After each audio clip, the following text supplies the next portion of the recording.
Hi everybody, this is Sunbeams 2, lesson number 28.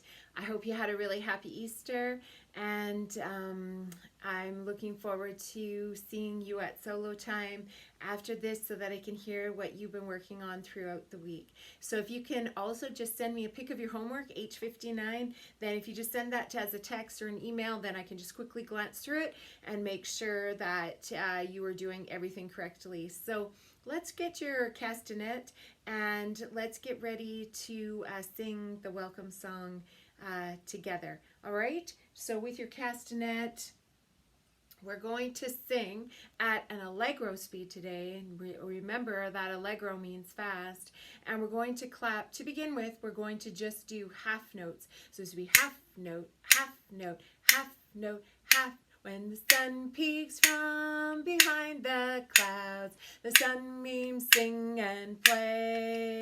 We will be together in the sun. It is our music day. Now switch to TTs. Then we'll see who'll join us in the fun. Clap your hands and tap your toes. Keep time with everyone. Excellent. Very good. So I'd like you to take out your tin sheets, and you need 3 magnets. So if you need to press pause and do that, just do that right now. Get 3 magnets, and you might need a sharp as well. So have a sharp available too. What I'd like to do today is I'd like to talk a little bit about chords. So I'd like you to start with the snowman chord for C major. So here's the snowman chord for C major, C, E, G. After you're finished that snowman chord, then make a snowman chord for A minor. So we go down to A, we start on A, and we always build our snowman above. And here's the snowman chord for A minor. After A minor, do G major. So here's a snowman chord for G major. You can do them in the treble clef or in the bass clef. It doesn't matter. As long as you're building your snowman above your root note, which is G in this case. Now go to E minor. So in the bass clef, here is the E minor chord. And again, if you need to, if you don't have time, just press pause and make the chord and then press play again. Here's E minor. And then we go to D major, which was the scale that we just finished up last week. And D major, don't forget, has a sharp in the middle of the snowman chord because the key signature is F sharp and C sharp, and there is an F sharp in this chord. So D, F sharp, A is the snowman chord for D major. Last week I taught you a new scale, and the new scale was F major. So if I want to make a snowman chord for F major, of course, it's going to start on C. Oh, you're right. It's going to start on F. So make me a snowman chord, and let's do it in the bass clef. Let's go to Mr. Bass Clef F, and then let's build our chord above F. So here is a snowman chord for F major. So this week and right now you need to grab yourself a pink pen or a pink pencil crayon, and you need to go to W51 in your book, and you need to color on the top keyboard. You need to color the snowman chord F, A, C, and then you need to color the notes that belong with the snowman chord in the F major scale. Now the notes that belong with the snowman chord in F major scale are the same notes that belong with the snowman chord in C or A minor or G or E minor or D major. So the first note, the third note, the fifth note, and the last note all need to be colored pink to belong with the snowman chord. And you'll also have some snowman chord practice on W38 in your book, where we have the chords for F major. So you're going to be practicing the top line, and you'll probably be able to do it with your eyes closed right to begin with. So give that a try. So press pause and do your coloring on W59. And so that you've got the snowman chord colored for F major. All right, so also in your email you should have received from me a rhythm page, and on that page are 4 rhythms, all very easy rhythms, just tas and half notes. And so what you want to do is you want to use those rhythms as a replacement this week for your rhythm bag. So you won't have to make rhythms this week. The rhythms are already made for you. And so what I'd like you to do is take one rhythm for each practice for 4 days in a row. And so day 1, you're going to clap and say the beats for line 1, and you're going to clap them andante at a slow walking speed, moderato in the middle, not too fast and not too slow, and then also clap them allegro, which is quick and lively or fast. And so you'll clap them all 3 ways. And then what I'd like you to do each day is I'd like you to make a short melody in C major for each of those lines of music. And then next week when I listen to you at solo time, you can choose your favorite melody and rhythm and play it for me at solo time next week. So of course each melody will start and end on C. So if my rhythm went like this, ta ta ta ta, half note, and then I wanted to make a melody in C major, maybe it could sound like this.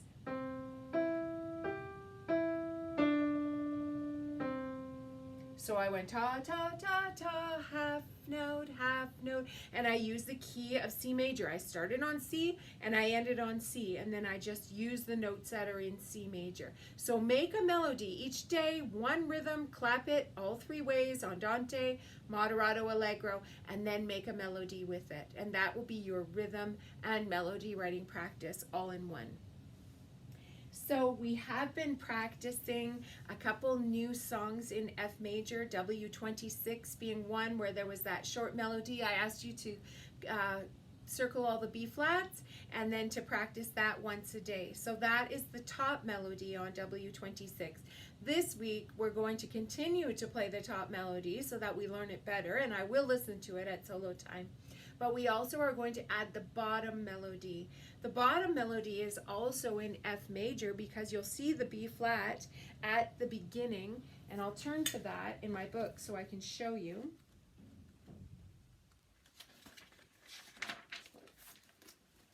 So here's the melody at the bottom, and it's in the key of F major because B flat is in the key signature. But what you'll notice as you go through the music is there isn't any B flats in the song. It doesn't mean it's not in the key of F major. It just means that the person who wrote the song, this person here, Frances Belotis, she wrote it, but she decided that she didn't want to have any B flats in the song. She wanted it to instead just have other notes still in the key of F major, because you'll notice that the last note of the song is F, which tells us that it is in the key of F major as well as the key signature there with the B flat. So add that to your practice this week. Keep this top one and add the bottom one this week. And I will hear this at solo time this week and this one next week at solo time. So don't forget to practice those. We also were practicing a new look, and I'll be listening to part of that, K52 and 53. I'll be listening to part of that as well at the solo time today, as well as the F major scale, and we'll be having a quick note naming game as well at solo time. So be ready for those things when we have our scheduled meeting. So I'd like you to turn in your book to L34, and we're going to do a listening page. So L34 is our listening for this week. And I'm going to play you some music, and you're going to do some listening, so you'll need a pencil. So get that now, press pause, and get a pencil, and be ready for L34.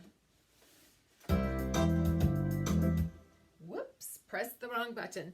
All right, on L34, we have these three lines, and on the 3 lines are different tempos. And we talked about tempo at the beginning with Allegro with the welcome song, and we just talked about it with our rhythms that we're going to clap them, different tempos this week. So I want you to have a look at the top line, and adagio means very slow. Moderato means in the middle, not too fast and not too slow, and allegro means fast. And so I'm going to play you a song, and you just need to circle what you think it was. So here is number 1. Have your pencil ready. And I'll play you the song. Is it Adagio, very slow, Moderato, not too fast and not too slow, or Allegro?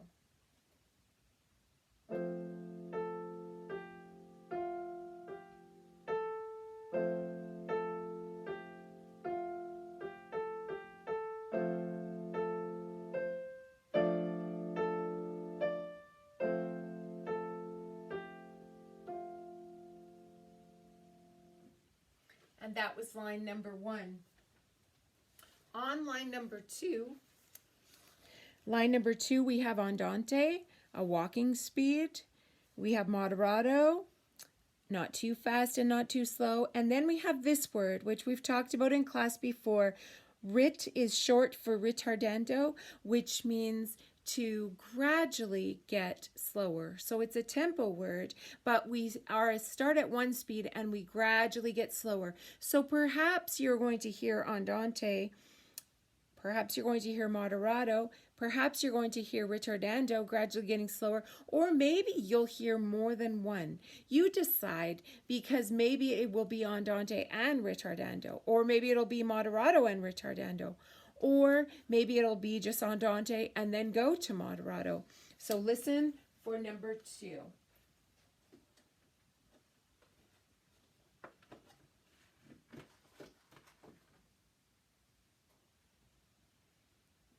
Here we go.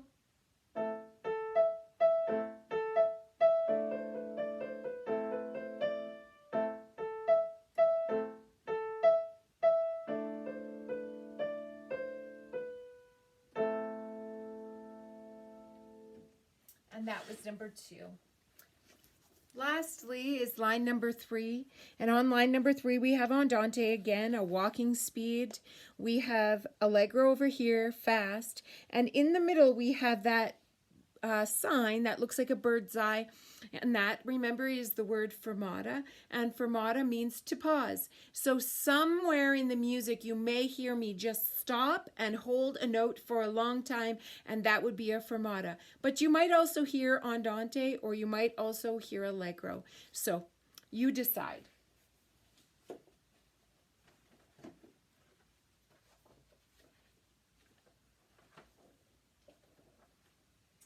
Here's number 3.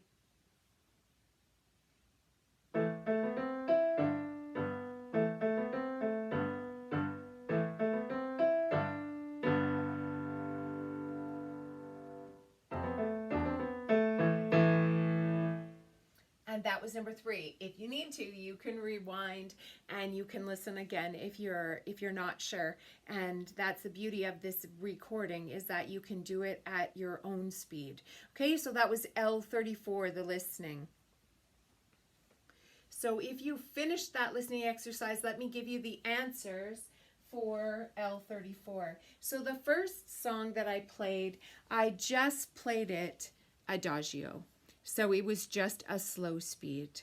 On line number 2, I played the song Moderato, kind of in the middle, but I did have a ritardando at the end. I did slow down, so you would have had both of those. And then for number 3, I played the song Allegro fast, and I did have a pause in the middle where I stopped and held one note and then played fast again. So you would have circled these two here, the fermata and the Allegro. So those are the answers for L34. All right, I want to do a quick review of the flats that we practiced from last week. And so you might remember the rule for flats is always down and never up. So that means instead of going to the right to the black key, we go to the left. So let's quickly review the flats, and then you can do a practice with your mom. So B flat, we go to the B and down to the flat, to the left, right? E flat is here. There's E flat. Then A flat, to the left. And D flat is here. Then we have G flat right here. And then, of course, those two white key flats. Here is C flat, so you go, because there's no black key to go to, you go to the white key that's to the left. And then here is F flat. So F flat and E are the same note. So press pause and practice those flats really quickly with your mom before we keep going. All right, so I want to introduce you to a new song in the K pages. We're still on a new look, but I am introducing you to a very short piece of a new song that we're going to learn over the next couple of weeks called Oranges and Lemons. So if you go in your book to K55, you'll see Oranges and Lemons there. And all I want to talk about today is the first 4 measures of the song. So I'm going to show those to you. So here, if you look at my book, the first 4 measures are 1, 2, 3, 4 measures. So those 4 measures. And what you'll notice is it's the same notes in each measure. But what are those notes? Because that note that's at the very bottom there, underneath Mr. Bass Clef, we don't know that note. We've never played it before. So if we think about our gab bag, the G is on the bottom, that G. So if we go 1 note below G, I'll just grab my tin sheet. If we go 1 note below G, what do we get to? We get to F. And so this F is actually low F. And so where is that low F on your piano? If you go to middle C, here's middle C, and then you have low C, and the low F is down there below the low C. So I have my keyboard here, not my full piano, so it won't be right at the bottom of your piano, but go to middle C and then to low C, and the F below the low C. That's the F you're going to play. And the other note that you're going to be playing, because it's a bridge, is you're going to be playing F and C together at the same time. And you'll notice that there's 3 beats in each measure, and it's a half note dot. We're going to hold it for 3 beats. So it's going to sound like this. Half note dot, half note dot, half note dot, half note dot. And that's it. That's the introduction of Oranges and Lemons on K55. And I only want you to practice those 4 measures just to make sure you know where they are on the piano. And next week I'll make sure, and then I'm going to teach you the rest of the song next week when we come back. So continue to practice K52 and 53, a new look, as well as W26. Now the whole page, play the top melody and the bottom melody as well.